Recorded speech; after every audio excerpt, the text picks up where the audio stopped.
Muy buenas noches, somos el grupo número 2 y vamos a hablar sobre el correcto manejo de pacientes según su personalidad. La relación médico-paciente. La práctica de la medicina combina la ciencia y la tecnología con la aplicación de conocimientos y valores. Esta combinación gira alrededor de la interacción médico-paciente. ¿Cómo identificar qué tipo de paciente tienes ante ti y cómo tratarlos? Pregúntalos y déjalos hablar todo el tiempo que necesiten durante la consulta. Durante este tiempo podrás identificar cuáles son sus preocupaciones principales, motivaciones y necesidades. Pregúntate a ti mismo, ¿es emocional o racional, introvertido o extrovertido? Según esto se clasifican en 4 colores. El paciente rojo es racional y extrovertido. Tenemos que ir al grano y centrarnos en el tema profesional. Tenemos que organizar nuestras ideas y exponerlas de forma lógica.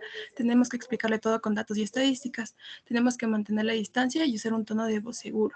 En el paciente amarillo, este paciente es sentimental y extrovertido. Tenemos que darle tiempo para socializar durante la consulta.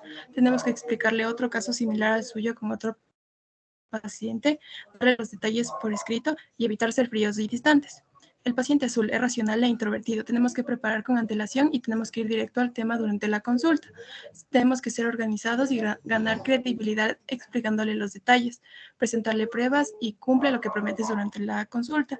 No exageres los resultados y mantén una postura firme y no gesticules en exceso.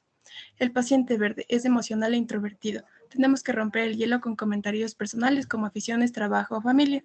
Tenemos que hacerle preguntas específicas y ofrecerle garantías personales. Argumentar con datos, hechos y personas de prestigio. Tenemos que adoptar una postura relajada con pocos gestos y un tono de voz suave. Ahora vamos a hablar de los tipos de pacientes y cómo tratar a cada uno de ellos. Vamos a empezar con el paciente agresivo. El paciente agresivo es una persona que parece como un volcán con lava. Y si uno trata de atenderle a una persona así, cuando está en plena erupción, te vas a quemar. Primero hay que dejar que se calme, que expulse toda esa lava y ahora sí poder tratar con él. Por lo tanto, el primer paso es mostrar calma con nuestra comunicación no verbal, es decir, con nuestro rostro, con nuestras manos, con nuestra postura, evitando movimientos extraños como los tics, los temblores, las miradas nerviosas. Una de las formas de la comunicación verbal es guardando silencio, para demostrar al paciente que nosotros como médicos somos buenos oyentes y que no nos dejamos amedrentar por esa agresividad o por las malas formas en el trato. Por lo tanto, se le va a tratar con preguntas abiertas y con preguntas de control, por ejemplo, cómo, qué, quién, cuándo, cuánto, y decir, por ejemplo, usted me ha dicho que tal situación es así, ¿verdad? También me ha comentado que es así, y proponer soluciones. Por ejemplo, a partir de aquí, ¿qué hacemos? Con un paciente silencioso, en cambio, es todo lo contrario, porque aquí se requiere una comunicación no verbal que sea alegre, que sea risueña, que sea cálida y que sea confiable, porque hay que incentivar al paciente a que hable y que se pueda expresar abiertamente. Por eso las preguntas que se utilicen siempre son abiertas y nunca cerradas, porque con preguntas cerradas el paciente se va a quedar más callado de lo normal. Es necesario romper este hielo e iniciar una relación de confianza. Por ejemplo, Yael, comprendo que a veces la visita puede resultar algo incómoda, pero para mí es muy importante que me des toda la información necesaria y precisa para que te pueda ofrecer la solución adecuada para ti. Y a continuación, guardar silencio. Esto se dice en caso de que el paciente realmente no desea hablar. Es posible que haya una desconfianza, indecisión, inseguridad e incluso sentimientos de inferioridad. Por lo tanto, es fundamental ganarse la confianza del paciente.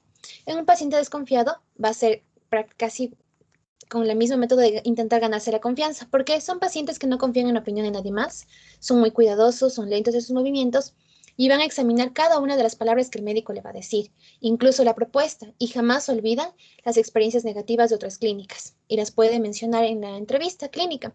Por lo tanto, hay que transmitir confianza con respeto, comunicación confiable y admiración. Hay que prestarle mucha atención a cada una de sus ideas, porque puede ser que el motivo o su origen de desconfianza sea una respuesta verdadera o nos esté diciendo algo falso. Por lo tanto, hay que tener mucho cuidado con eso. En un paciente que es indiferente, pues es un paciente que solo escucha por pura cortesía, pero no por interés.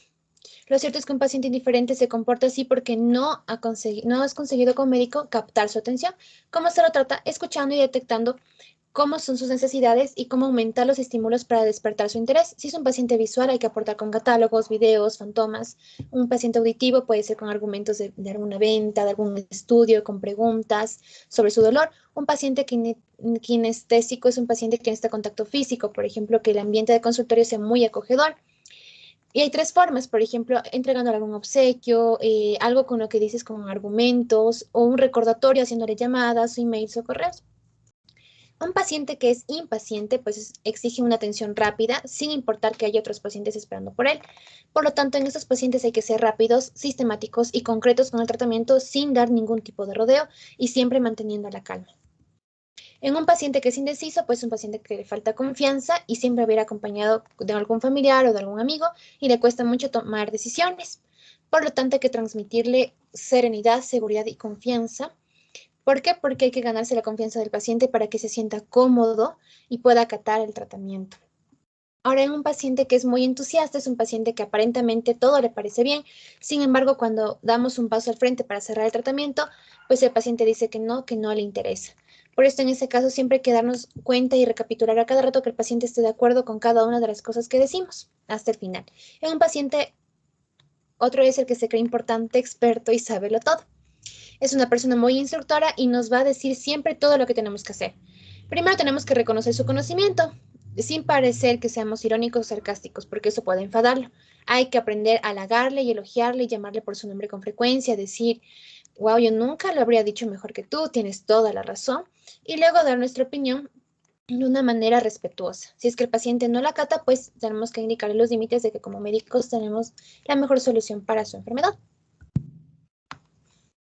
Ok, los trastornos de la personalidad. Las causas. Los trastornos de la personalidad son un resultado de la combinación de genes y ambiente en el que se encuentra el individuo. ¿Cómo podemos interpretar? Algunas personas por su genética tienen cierta tendencia a padecer algún tipo de trastorno de personalidad, pero esta tendencia puede ser manipulada según el ambiente en el que él se encuentre. Dependiendo de este, la tendencia podría ser eliminada o provocada e ir creciendo.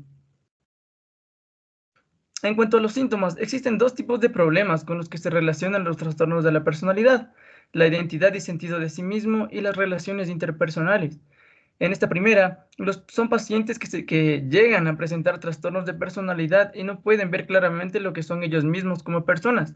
Esto significa que una persona, frente a alguna situación sentimental o de alguna necesidad en la que se debe tener cabeza fría y pensar claramente. En cambio, las relaciones interpersonales, las personas que tienen un trastorno de personalidad sienten la necesidad de formar relaciones fuertes, sean de cualquier tipo.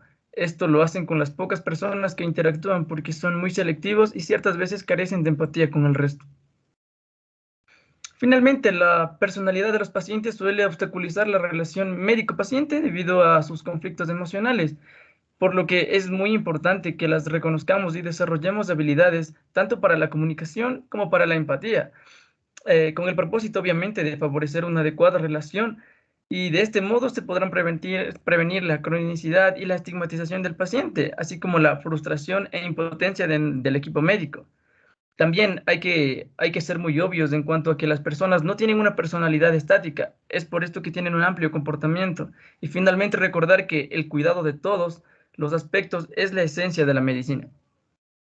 Muchas gracias. Muchas gracias por tu atención.